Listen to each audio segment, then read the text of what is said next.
சிறிய விஷயத்திற்கும் பதட்டம் அடையக்கூடிய விசாக நட்சத்திரக்காரர்களுக்கு இந்த ஐப்பசி மாத பலன் எப்படி இருக்கு தெரிஞ்சுக்கலாம். விசாக நட்சத்திரம் என்னன்னாக்கா எப்போதும் இந்த ஆன்மீகத்துல திளைக்கக்கூடிய ஒரு நட்சத்திரம். ஏன்னா இவங்க ஆன்மீகமே ரொம்ப ஒரு எப்படி சொல்ல ஒரு போல்டா இருக்கும்.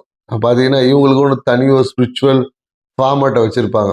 பெரும்பாலும் இவங்களுக்கு பிடித்த விஷயங்கள் மட்டும் தான் செய்வாங்க. ஏன்னா விசாக நட்சத்திரக்காரர் என்னக்கா முருகன் பிறந்த நட்சத்திரம், தொட்டதுக்கு எல்லாமே உணர்ச்சி வசப்படுறது, கோவப்படக்கூடிய நட்சத்திரம் பார்த்தீங்கன்னா விசாக நட்சத்திரமும் ஒன்று. என்னன்னாக்கா அது சொல்லுவாங்க, கணவனையே ஆளுமை செய்யக்கூடிய ஒரு பெண்களாக இருந்தாங்கன்னு வச்சுக்கங்களேன், கணவனை வந்து எப்படி இருந்தாலும் இவங்க சொல் பேசி தான் கேட்க வச்சிருவாங்க. பேசி பேசியே கேட்க வச்சிருவாங்க. ஸோ அந்த மாதிரியான விஷயங்கள் இருக்குது. அதே போல் நிறைய பாக்கியங்கள் இருக்கும். திருமணத்துக்கு அப்புறம் பார்த்தீங்கன்னா இவங்க வாழ்க்கையில் நிறைய மாற்றங்கள் இருக்கும். எதிர்பார்த்த விஷயங்கள் எல்லாமே சிறப்பாக இருக்கும். பார்த்தீங்கன்னா நிறைய வீடு, சொத்து, வாகனம் இது எல்லாமே திருமணத்துக்கு அப்புறமா தான் விசாக நட்சத்திரக்காரங்களுக்கு பொதுவாக அமையும்.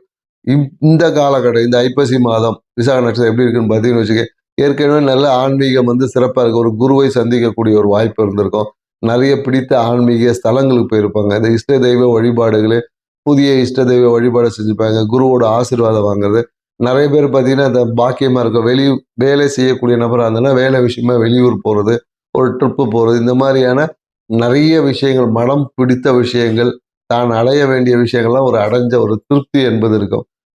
இந்த காலகட்டம் பார்த்தீங்கன்னா நிறைய விசாக நட்சத்திரக்காரங்களுக்கு புதிய தொழில் தொடங்கலாமான்ற ஒரு தூண்டுதல் வந்து இந்த காலகட்டத்தில், குறிப்பாக இந்த 4ஆம் பாதத்தில் இந்த விசாக நட்சத்திரக்காரங்க பார்த்தீங்கன்னா நிறைய அவமானங்களை சந்திச்சுப்பாங்க. குறிப்பாக பணம் சார்ந்த விஷயத்தில் பணத்தை கொடுத்து ஏமாந்துருப்பாங்க.